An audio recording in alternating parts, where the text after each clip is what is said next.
Welcome, everybody, to another edition of the Winner's Circle Sports Betting Podcast. My name is Ross Benjamin, professional sports handicapper from my site, rbwins.com, also at picksandparleys.net. Speaking of picksandparleys.net, I got this handsome young man on the other side of me here. And see how he's smiling because he hasn't been called handsome in a while. I don't know why. But anyway, Sean Higgs is the name. He's one of the best handicappers in the country. We go back a ways, and I'm really happy to have him on the show. Sean, how are you? I'm good, Ross. Good. And I saw you just I'm handsome and not young. So I guess like 1 out of 2 ain't bad, I guess. Yeah. I always say I wish I was rich instead of handsome, but you know what? You could always become rich. Yeah. You just can't become handsome. That's it. Now Money. You could always make money.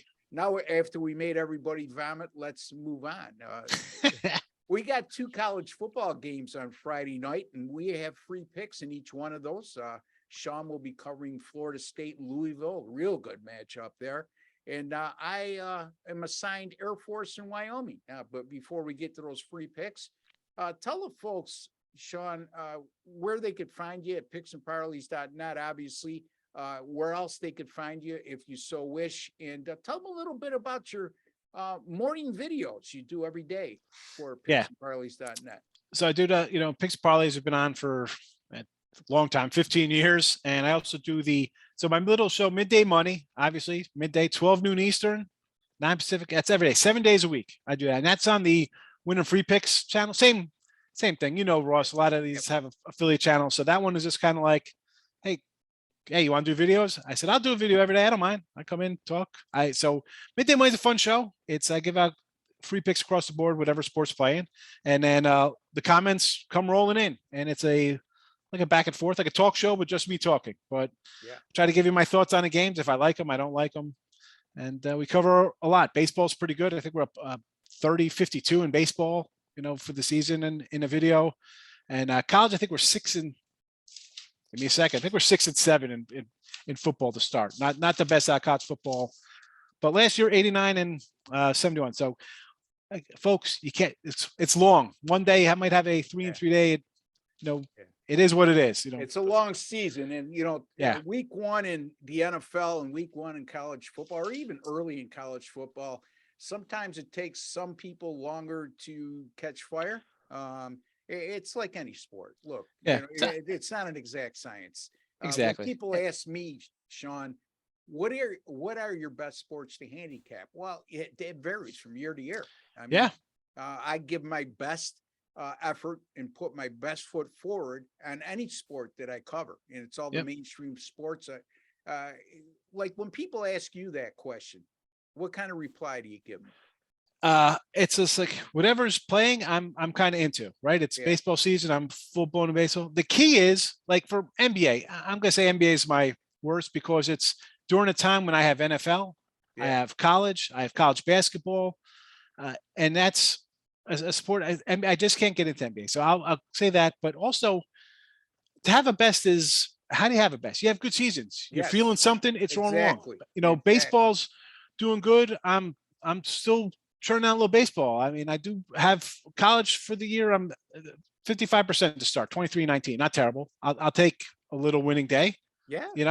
But baseball's been churning out winners the whole season. I'm sports capping. You see me on a leaderboard there with baseball picks. Baseball, pretty good. NFL, nice start, 10-3. I'm a dog guy. I'm going to come roaring on after a Sunday like that.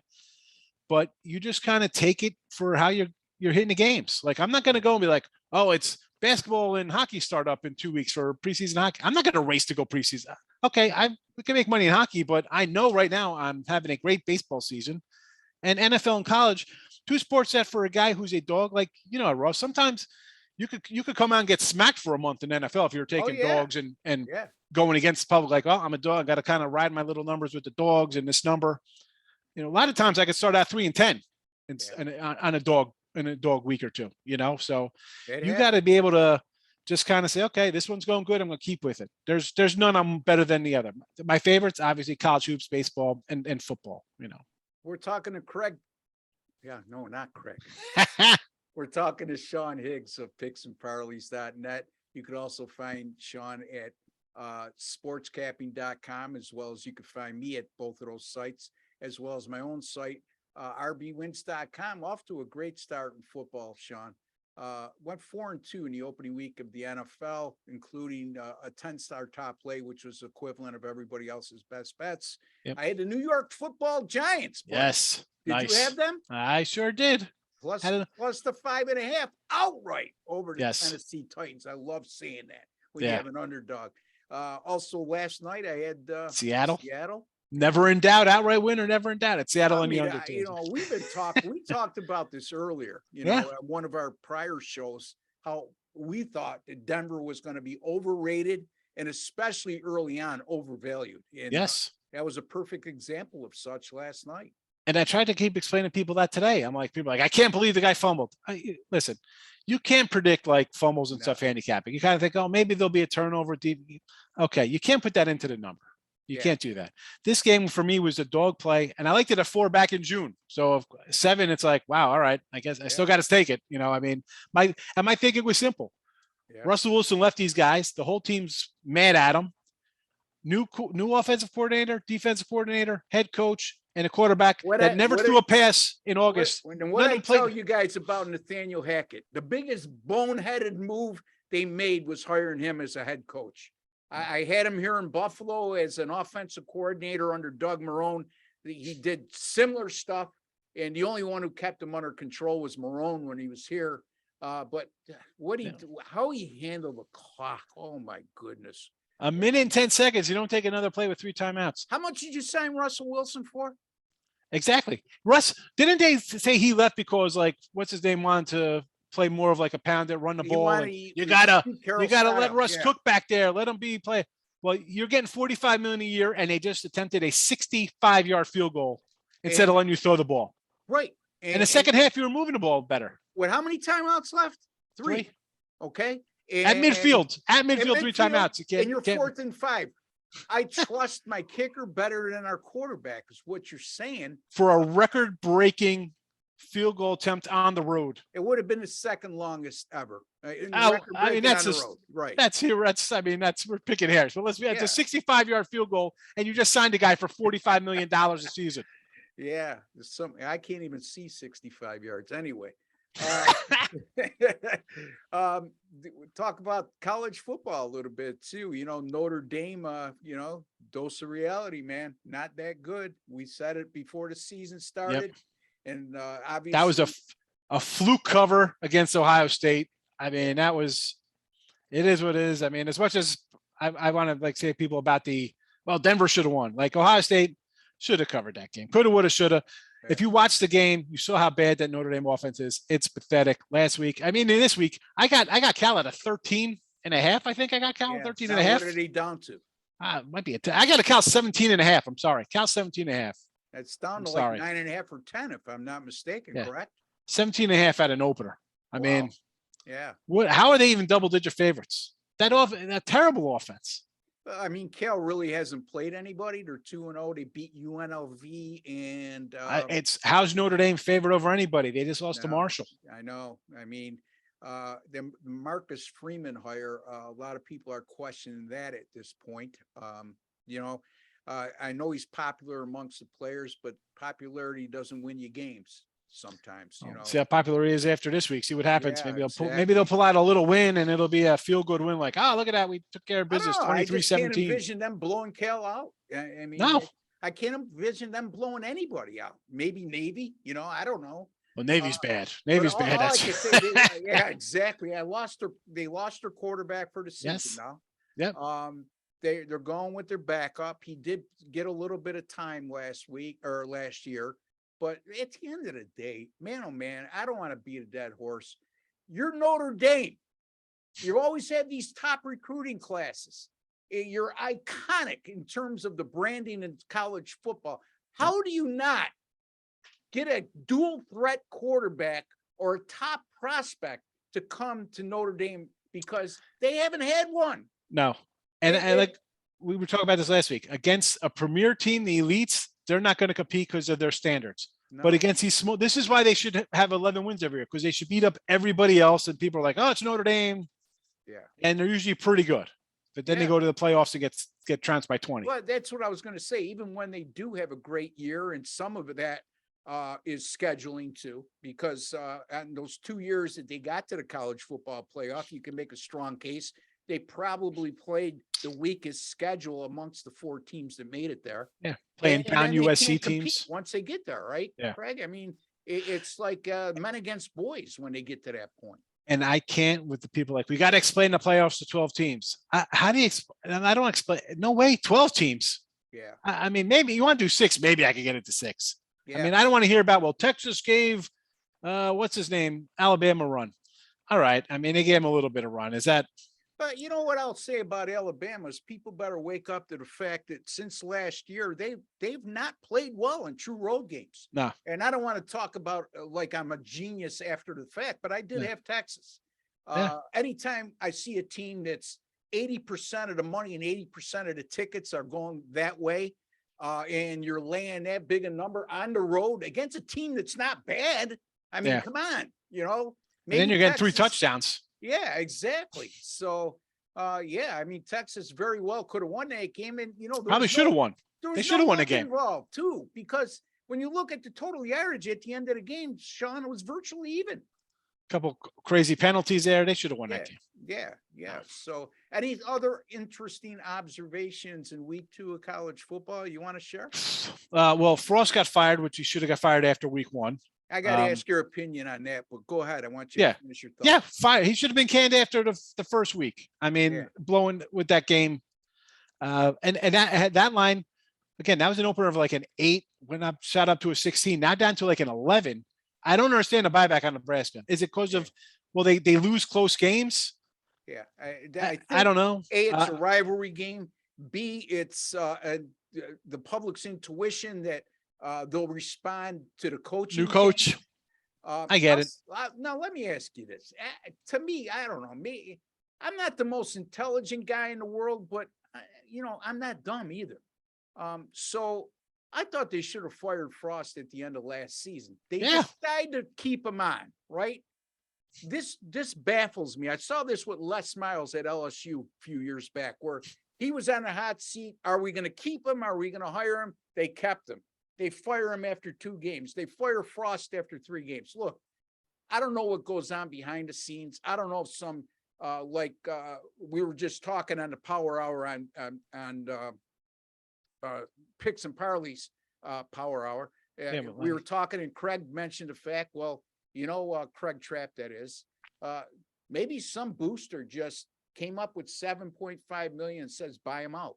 Yeah. On top of that, how much money would that have saved them if they waited till after October the 1st? Like $3 million if they would have kept them until. But my point is this. I know they only played 1 conference game, losing to Northwestern. But if you're going to keep a guy after he's on the hot seat, okay, and you got to think about the kids too. This guy recruited all these kids. Now you're firing them after game 3. Where do you go with it? Now these kids are playing, they're uncertain. They don't know who the next head coach is going to be. They bring somebody in from the outside, which obviously they're going to have to. Well, let's see. So Hipple's going to take over, right? Whipple for them, the offensive coordinator. Actually, I thought it was Joseph that was taken over for them as the interim head coach, but in any event. But I mean, I think you got to see how do the kids respond. Again, you have all those close losses. Is that because the kids aren't no discipline, bad coaching, or just bad luck? Yeah. So now let's flip it here. Say they run it and go 9-3 now. Everything turns around. The offense gels and there are no bonehead plays, and they're all those 8-point and less losses turn into single digit under 10 wins instead of losses. Is it the coach? Are you gonna get rid of that coach? Yeah. Is it maybe it was the other coach, you know, like he was a problem. Why at that point, why would you go out? I mean, Nebraska, I don't think they should have got rid of what's his name before that, who had a winning record. Was that Bo? What was his name? Yeah, Bo Bellini. Bellini. He had like a winning record, right? I mean, like what? I mean, you're kicking a guy out, he's going 8-4, 9-3. I don't. Yeah. And they would sign. Where do I sign up for that right now? So I mean, you lose to a Georgia Southern or whoever they lost to. Yeah, but you know, here's the thing, Sean. It's not like I'm an advocate for Frost. It's no, line. it's just If exactly. you're going to make that move, make it at the end of last year. Now you got to find a new head coach. You're probably going to have a ton of kids going to the transfer portal if you bring somebody in from the outside. Yep. And in terms of an interim tag that you put on a coach that has success, all Nebraska has to do is look back at what happened at USC when they fired Ed Orgeron and Helton came in, Clay Helton. He had a great year, salvaged their season. They hire him, and he had no success after that. It's terrible. Yeah. Yeah, Clay Helton. Yeah. You know what? Ironically, Clay Helton is the head coach of Georgia Southern. Is he on? Is he off Nebraska? Yeah. So that's adding insult to injury with that loss. So anyway, all right. I thought he was like a Texas assistant because we're running tight here. Okay. Friday night games: Florida State, Louisville. Intriguing matchup. Louisville lose their season opener. They bounced back nicely at UCF for a nice road win as a 6-point dog or somewhere in that area. And now they're going to be taking on this Florida State team who's coming off a thrilling 24-23 win over LSU in their season opener. What do you got here? Well, one, you don't give yourself a little credit there because you were all over Syracuse and the under there now with that Syracuse defense opening day. So good win there for you. And then this Louisville team, I thought Cunningham would have been a difference maker in that one, but he wasn't. Couldn't come up to the defense. Hot seat for our guy Satterberg down here, I believe. Circle the wagons in week 2. Are you kidding me? But they pull off a huge upset. They upset the UCF last year, did it again. I don't know here. Florida State, 24-21. Before that fourth quarter, Florida State was in control. That game was it was, so maybe they kind of ease up a little bit, or it's just LSU desperation, but they hung on. They took care of business. Extra bye week. That was basically a true road game. I know it was at the Dome, but come on, LSU in that place might as well have been playing in Death Valley. I mean, like, come on, that wasn't some neutral field. I think they're going to win here. Louisville's won 2 straight in the series. I think 4 of 6, but Florida State rushing game, I think that's a difference maker here. Yeah, 200 yards to your Syracuse Orange in game 1. Another 200 yards last week to UCF. They managed to hold on there late. And you got a Florida State team's going to want to pound it. Let's go. I'm going to lay the short number here. I mean, and think about, again, 4 out of 6 Louisville's won in this series, 2 in a row. And Florida State is still that kind of team. Like, are they back? Are they not back? Maybe if it was last week, it'd be a letdown. I don't know. I think Florida State, I don't say they're back, but I like the coach and holding off LSU on the road. Let's go. I'll lay the 2.5 here. Yeah. And Florida State, look, I like that head coach as well. I mean, I like Norville. He did a good job at Memphis. Yeah, he killed it at Memphis. I just think it's a matter of time recruiting in Florida. But yeah, you never know, Sean. Look at Frost. He had a lot of success over at Central Florida. Now he goes to his alma mater, and you can't win a close game. Anyway, Syracuse, by the way, people better wake up that they're a solid team. Not a great team. Not even a good team, but a solid team. They're going to be a tough out. Play defense. Anything's possible. Look, last year they went 5-7. They gave up 330 yards a game. Think about that. 330 yards a game in the modern day college football is excellent. You should have a winning record. Yes. Also, as far as Louisville not being able to stop the run in that game, Sean Tucker is one of the top 5 running backs in all of college football for Syracuse. And their 2 corners, Deuce Chestnut and the other kid, Thrill Williams, they are going to be playing on Sundays in the NFL. So keep an eye on Syracuse going forward. And maybe that loss against Syracuse for Louisville was a wake-up call. But I will say Malik didn't look great either last week until maybe the second half. Yeah. So, I like your play, Florida State against Louisville. I'm going to take a look at the Air Force and Wyoming game. And, here it's a Mountain West Conference battle. Friday evening, 8 p.m. Eastern time. Air Force right now, 15-point road favorite. Air Force coming off a rivalry game, actually, a 41-10 home win over Colorado. Remember, folks, both of those schools are in the state of Colorado. And anytime Air Force can knock off a Power 5 conference team and an in-state Power 5 conference team, they spend a lot of emotion doing so. And they covered that game easily as a home favorite of -17.5. Yeah. I was happy with that result because I had Air Force. This is an Air Force team that's run for 1,061 yards in their first 2 games. Granted, they played an FCS opponent in their first game, but they did run for close to 500 yards last week against Colorado. But this will be their first road game of the year. Since 2016, Air Force is just 2-6 against the spread as a conference away favorite of 7 or greater. So in Wyoming, head coach Craig Bohl, he's been there since 2016. He's had the opportunity to play 2 home games against Air Force since he's been the head coach of the Cowboys. They've gone 2-0 straight up in ATS in those 2 games. Wyoming 5-0 against the spread in their last 5 home versus Air Force, and 4 of those came as a dog, and they won 3 of them straight up. Wyoming's off back-to-back home wins in their last 2 games, 40-37 versus Tulsa as a 6.5-point dog. Last week, easy win, 33-10 versus Northern Colorado. Easy for me to say. It is an FCS team, and they allowed just 76 combined yards rushing in their last 2 games and only 1.4 yards per rush. So that's a positive sign when you're taking on a run-heavy team like Air Force. And also in those 2 wins, they were +4 in turnover differential. And Craig Bohl, since he's been the head coach at Wyoming, is 5-0 against the spread and 4-1 straight up as a home underdog off back-to-back games in which Wyoming scored 31 or more, which that qualifies here. Now, at the end of the day, Air Force is far the superior team. I think this Air Force team will eventually crack the top 25 playing in the Mountain West Conference. I think that they're going to be a serious contender to win the Mountain West.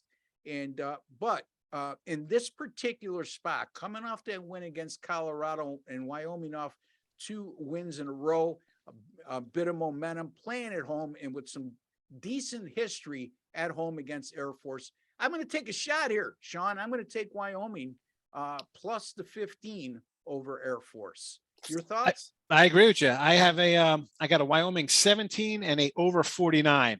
Nice. It's come down. It's a 15. I see a 48 out there. I still think I'm taking the points. I'm thinking they play the option pretty good, but I think we got to put some points up ourselves. So that's why I'm thinking we're gonna get the over as well. Like I'm not thinking it's gonna be a 17-13. I'm thinking it's probably gonna get to a 30-24 kind of an affair. All right. So we got Wyoming plus the 15 from Ross Benjamin. Sean Higgs, he likes Florida State, and I'm looking at the current line now, and it should be 2.5. All right, Florida State minus a 2.5 over Louisville. 2 good games on Friday night, 2 winners from 2 of the good guys in the industry, Mr. Sean Higgs and Ross Benjamin. And Sean, once again, tell the folks how you've been doing and where they could find you, or where you prefer that they find you, and what you may have coming up. Yeah, well, if you do Twitter, Mr. Sean Higgs, you can find me there. And then the Midday Money Show is 7 days a week, 12 noon. That's on the Win and Free Picks YouTube channel. So you can just put that in a little search engine, find Midday Money or me. College football, good. Like I said, we're 23-19 out of the gate, 55%. NFL 10-3 out of the gate. That's not too bad. 77%. Yeah. 13 out of 16 games this guy used last year. And let me tell you, so I do a show on Sunday nights, look ahead lines, usually halftime of the game. Those games were basically the same because I do this on Sunday ahead of time. I say, this is what I'm going to like. And I end up putting out for the week 16-3, look ahead lines coming to that show. So, wow. Yeah.